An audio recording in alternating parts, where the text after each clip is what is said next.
घोडबंदर येथील service road सकट रुंदीकरण करण्यास रहिवाशांचा विरोध असल्याच्या अनुषंगानं आज ठाण्यातील शासकीय विश्रामगृह येथे आमदार संजय केळकर यांनी MMRDAचे अधिकारी सुर्वे यांच्याशी बैठक घेतली। घोडबंदर भागातील जवळपास 10 रहिवासी असोसिएशनच्या वतीनं प्रतिनिधींनी आमदार संजय केळकर यांची भेट घेऊन त्यांना निवेदन दिलं होतं। या अनुषंगानं तेथील रहिवाशांचा सर्व्हिस रोड सरसकट रुंदीकरण करण्याबाबत विरोध असल्याचंही दिसून आलं। त्यांच्या म्हणण्यानुसार मेट्रोचं काम सुरू आहे, परंतु तेही काही काळासाठी असून वाहतूक कोंडीसाठी रुंदीकरण हा उपाय तुमच्या दृष्टीने असला तरी उपलब्ध रस्ता कालांतरानं योग्य पद्धतीने उपलब्ध होऊ शकणार आहे। घोडबंदर रस्ता सेवा रस्त्यांमध्ये घेणं हे कायद्यानं चुकीचं असल्याचं मत आहे, कारण सेवा रस्त्यावरील आस्थापनांना त्यावेळेची परवानगी दिली होती, ती सेवा रस्ता करण्याबाबतची हमी दिल्यामुळेच दिली होती। सेवा रस्त्यामुळे रहिवासी, शाळकरी, विद्यार्थी आणि प्रवासी यांना सुरक्षा आणि सुविधा मिळत असते। सेवा रस्ता काढल्यास थेट आस्थापना, कार्यालय आणि दुकानं यांच्या दुकानासमोरच थेट वाहतूक सुरू होईल। तसंच मेट्रो स्थानकाचे जिने सुद्धा थेट त्यांच्या प्रवेशद्वारावर येतील। सर्व्हिस रोड विलीन करण्याआधी नागरिकांच्या सूचना, आक्षेप मागवणंही आवश्यक होतं। झाडं तोडल्यामुळे पर्यावरणाचा देखील ऱ्हास होतोय। या रुंदीकरणाबाबत येथील अनेक गृहनिर्माण संस्थांमधील रहिवाशांनी तीव्र आक्षेप घेतलाय। या भागातील लोकप्रतिनिधी या नात्यानं आपल्या प्राधिकरणानं कधीही चर्चा केली नाही, आपल्याला माहितीही दिली नाही। याबाबत आपण नागरिकांच्या भावनांचा विचार करून चर्चा करूनच रुंदीकरणाबाबत कार्यवाही करावी अशी विनंती करण्यात आली आहे। या बैठकीला आमदार संजय केळकर, MMRDAचे अधिकारी सुर्वे यांनी, यावेळी घोडबंदर परिसरात राहणारे रहिवासी बंधू भगिनी देखील मोठ्या संख्येने उपस्थित होते। ज्या आस्थापना आहेत, या आस्थापनांना देखील परवानग्या त्याच कंडिशनवर दिलेल्या आहेत। हा हायवे आहे आणि त्या कंडिशनवर दिलेले आहेत की तिथे सर्व्हिस रोड असेल, त्यांच्या सेफ्टीकरता, त्यांच्या सोयीकरता, आणि त्याच्यामुळे हा विषय जो आहे तो तिथल्या नागरिकांच्या एकदम जिव्हाळ्याचा विषय, त्यांच्या हिताचं नाही आहे की अधिक मेट्रो आल्यानंतर सुद्धा काय काय होईल। आणि त्यामुळे आज या बैठकीच्या माध्यमातून ज्या भावना आहेत त्या अधिकाऱ्यांच्या समोर मांडल्या गेलेल्या आहेत आणि त्याच्यामधनं निश्चितपणे मार्ग काढायला लागेल। शेवटी कुठलाही योजना जी आहे ही योजना लोकहिताच्या करताच असली पाहिजे। जर ती लोकहिताची नसेल तर त्या योजनेमध्ये बदल करण्याची गरज असते आणि तो करण्याकरता आता पुढच्या काळामध्ये शेवटी हा या लोकांचा लढा आहे आणि तो जो आहे तो पुढे नेण्याचं काम निश्चितपणे, शेवटी त्या ठिकाणी लाखो लोक राहत आहेत, तर ते निश्चितपणे मी करणार आहे। तुम्ही त्या ठिकाणचे आमदार आहात।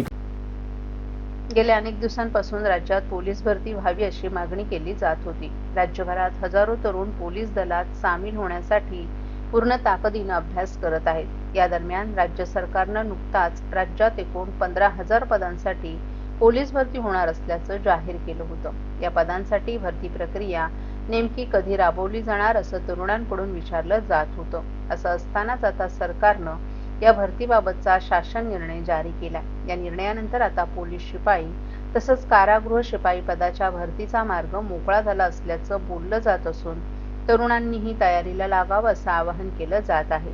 या निर्णयामुळे आता हजारो तरुणांचे सरकारी नोकर होण्याचं स्वप्न पूर्ण होणार आहे।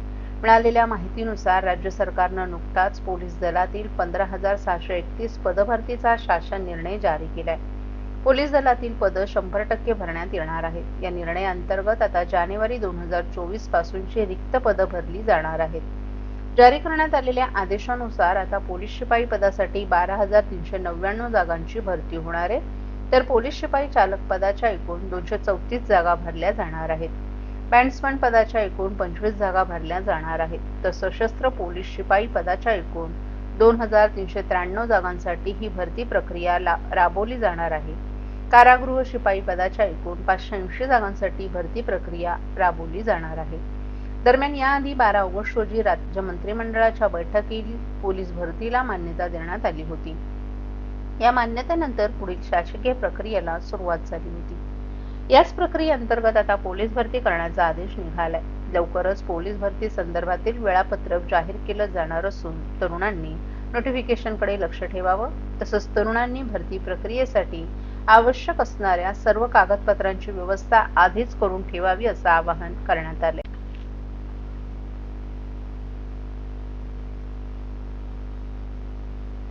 गणेशोत्सवाच्या काळात पर्यावरणाची काळजी घेत सुरक्षित उत्सवावर भर द्यावा.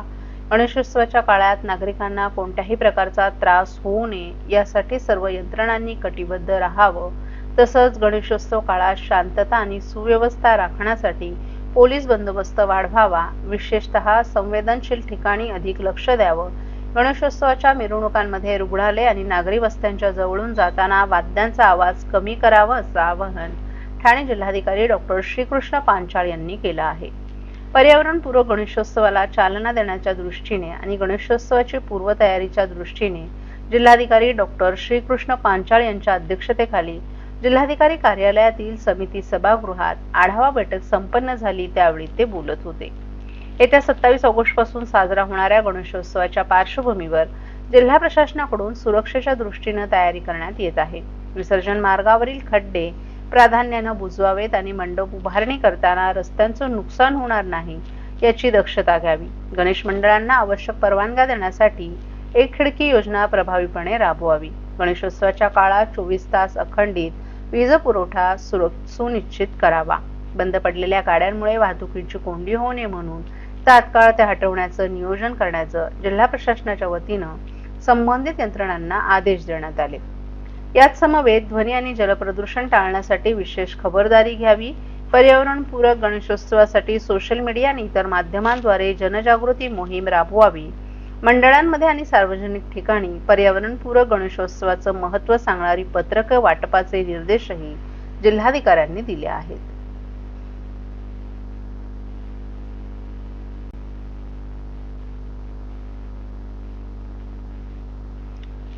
शहराचं केंद्रबिंदू असलेल्या रामगणेश गडकरी रंगायतन नूतनीकरणानंतर 15 ऑगस्ट पासून रसिक प्रेक्षकांसाठी खुलं झालंय. परंतु प्रत्यक्षात रंगायतन खुलं होऊन आठवडा झाला तरी अद्याप एकाही नाटकाचा प्रयोग रंगायतनमध्ये लावण्यात आला नाही. गेले आठवडाभर विविध राजकीय पक्षांचे सांस्कृतिक कार्यक्रम तसंच मेळावे या ठिकाणी सुरू आहेत. त्यामुळे रसिक प्रेक्षकांमधून नाराजी व्यक्त केली जात आहे. नूतनीकरणाच्या कामानिमित्त रामगणेश गडकरी रंगायतन ऑक्टोबर 2024 पासून बंद होतं. त्यावेळी पवारनगर येथील डॉक्टर काशीनाथ घाणेकर नाट्यगृहात नाट्यरसिकांचा भार वाढला होता. गडकरी रंगायतन हे शहराच्या मध्यवर्ती भागात असल्यामुळे या नाट्यगृहात येणं प्रत्येकाला सोयीस्कर पडतं. त्यामुळे नाट्यप्रेमी रसिक कधी एकदा गडकरी रंगायतन पुन्हा एकदा खुलं होत आहे याची वाट पाहत होते. अखेर 11 महिन्यांच्या प्रतीक्षेनंतर गडकरी रंगायतनचा पडदा खुला झाला. विविध सोयी सुविधांनी भरलेल्या या नाट्यगृहात ज्येष्ठ नागरिकांसाठी उद्वाहकाची व्यवस्था देखील उपलब्ध करण्यात आली आहे. त्यामुळे परिपूर्ण अशा गडकरी रंगायतनमध्ये आता नाटकाचे प्रयोग लागण्यास सुरुवात होईल अशी अपेक्षा नाट्यप्रेमी रसिकांना होती. परंतु त्यांचा हिरमोड झाला असून अजूनही ते गडकरी रंगायतनमध्ये येण्याच्या प्रतीक्षेतच असल्याचं दिसत आहे. गडकरी रंगायतनचा पडदा उघडताच शिवसेना शिंदे गटाच्या वतीनं मंगळागौरीचा पहिला कार्यक्रम आयोजित करण्यात आला होता. त्यानंतर 21 तारखेला याच नाट्यगृहात मनसेच्या वतीनं मेळाव्याचं आयोजनही करण्यात आलं. परंतु ऐनवेळेस हा कार्यक्रम रद्द झाला. राजकीय वातावरण गरम झालं असून शिंदेंना त्यांच्याच बालेकिल्ल्यात हेरण्यासाठी नाईकांचा जनता दरबार 22 ऑगस्ट रोजी गडकरी रंगायतन येथे भरवण्यात आला होता. तर 23 तारखेला भाजपचे माजी जिल्हा अध्यक्ष संजय वाघोले यांच्या विश्वास सामाजिक संस्थेच्या माध्यमातून मंगळागौरीचा कार्यक्रम आयोजित करण्यात आला होता. त्यानंतर 24 ऑगस्ट रोजी महापालिकेच्या वतीनं या ठिकाणी सकाळच्या सत्रात एका कार्यक्रमाचं आयोजन करण्यात आलं आहे. तर सायंकाळच्या सत्रात शिवसेना ठाकरे गट नेते राजन विचारे यांच्या आनंद चॅरिटेबल ट्रस्टच्या वतीनं एका कार्यक्रमाचं आयोजन करण्यात आल्याची माहिती गडकरी रंगायतनच्या व्यवस्थापक विभागाकडून देण्यात आली आहे.